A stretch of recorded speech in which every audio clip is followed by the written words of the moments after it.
ഹൃദയരോഗമുള്ളവർക്ക് റമദാൻ മാസത്തിൽ നോമ്പെടുക്കാൻ പാടുണ്ടോ? തീർച്ചയായും ഹൃദ്രോഗങ്ങളോ സർക്കുലേറ്ററി പ്രോബ്ലംസോ ഉള്ള ഏതൊരാൾക്കും നോമ്പെടുക്കാവുന്നതാണ്. പക്ഷെ നമുക്കറിയാം, നോമ്പ് എന്ന് പറയുന്നത് ആരോഗ്യത്തിന് ഹാനികരമായി ശക്തമായി ബാധിക്കുന്ന ഒരു വിഷയമാണെങ്കിൽ അവർക്ക് എടുക്കേണ്ടതും ഇല്ല എന്നുള്ളതാണ്. നിങ്ങൾക്ക് തൊട്ടടുത്തായിട്ട് വല്ല ഹൃദയ സംബന്ധമായുള്ള ഹൃദയാഘാതമോ അല്ലെങ്കിൽ ആൻജിയോപ്ലാസ്റ്റിയോ അല്ലെങ്കിൽ ബൈപ്പാസോ ചെയ്തിട്ടുണ്ടെങ്കിൽ തീർച്ചയായിട്ടും ആ ഒരു സമയത്ത് നോമ്പെടുക്കേണ്ടതില്ല. അത് നിങ്ങളുടെ ഹൃദയത്തിന് എന്തെങ്കിലും ക്ഷതം നോമ്പ് കൊണ്ടുണ്ടാവുമോ എന്നുള്ളത് നിങ്ങൾ കൺസൾട്ട് ചെയ്യുന്ന ഡോക്ടറുമായിട്ട് ഒന്ന് പറഞ്ഞ് സ്ഥിരീകരിക്കേണ്ടതാണ്. അതുപോലെ തന്നെയാണ് പക്ഷാഘാതം ഉണ്ടായവർക്കും.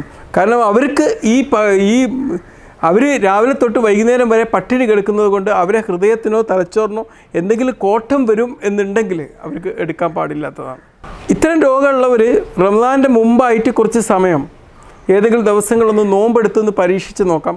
പിന്നെ വേണ്ടവർക്ക് വല്ലാതെ അസ്വസ്ഥതകളൊക്കെ അങ്ങനെ ആൾട്ടർനേറ്റ് ഡേയ്സിലൊക്കെ നോമ്പെടുക്കാം.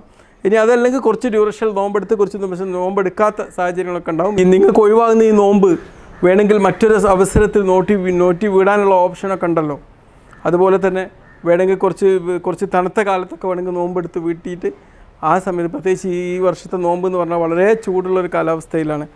ഈ സമയത്തൊക്കെ കുറച്ച് നിർജ്ജലീകരണമൊക്കെ വന്നു കഴിഞ്ഞാൽ ഇത്തരം രോഗികൾക്ക് എന്തെങ്കിലും പ്രശ്നങ്ങൾ ഉണ്ടാവുകയാണെങ്കിൽ തീർച്ചയായിട്ടും അവർക്ക് എടുക്കേണ്ടതില്ല.